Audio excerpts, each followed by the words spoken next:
with brain science. And so it might be that if we just fix 4 or 5 genes, we can live 200 years.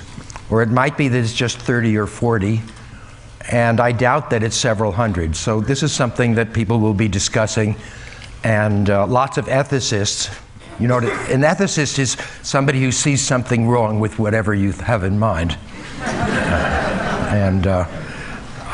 It's very hard to find an ethicist who considers any change worth making, because he says, what about the consequences? And of course, we're not responsible for the consequences of what we're doing now, are we? Like all this complaint about clones, and yet 2 random people will mate and have this child, and both of them have some pretty rotten genes, and the child is likely to come out to be average, which by chimpanzee standards is very good indeed. But if we do have longevity, then we'll have to face the population growth problem anyway, because if people live 200 or 1,000 years, then we can't let them have a child more than about once every 200 or 1,000 years. And so there won't be any workforce. And one of the things Laurie Garrett pointed out, and others have, is that a society that doesn't have people of working age is in real trouble, and things are going to get worse because there's nobody to educate the children or to feed the old. And when I talk about a long lifetime, of course, I don't want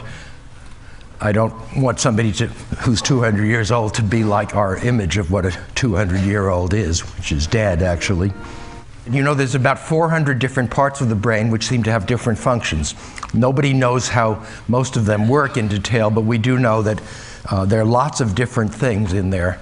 And they don't always work together. I like Freud's theory that most of them are canceling each other out. And so if you think of yourself as a sort of a city with 100 resources, then when you're afraid, for example, you may discard your long-range goals, but you may think deeply and focus on exactly how to achieve that particular goal. You throw everything else away. You become a monomaniac. All you care about is not stepping out on that platform. And when you're hungry, food becomes more attractive and so forth. So I see emotions as highly evolved subsets of your capability. Emotion is not something added to thought. An emotional state is what you get when you remove 100 or 200 of your normally available resources. So thinking of emotions as the opposite as something less than thinking is immensely productive, and I hope in the next few years to show that this will lead to smart machines. And I guess I better skip all the rest of this, which are some details on how we might make those smart machines.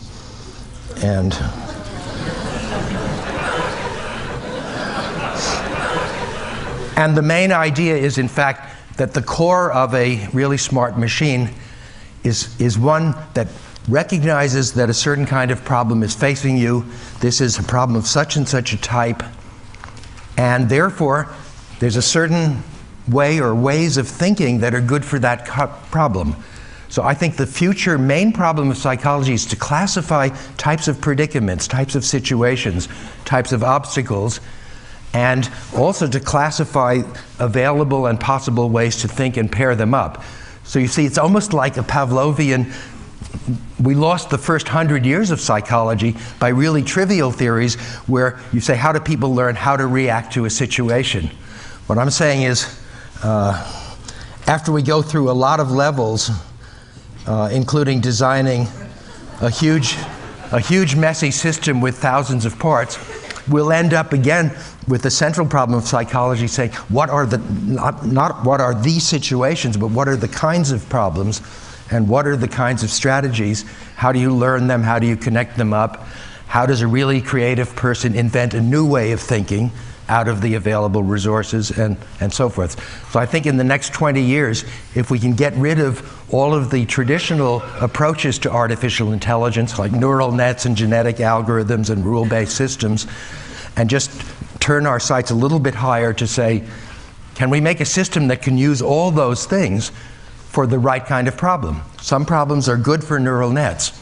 We know that others, neural nets are hopeless on them. genetic algorithms are great for certain things. I suspect I know what they're bad at, and I won't tell you. Thank you.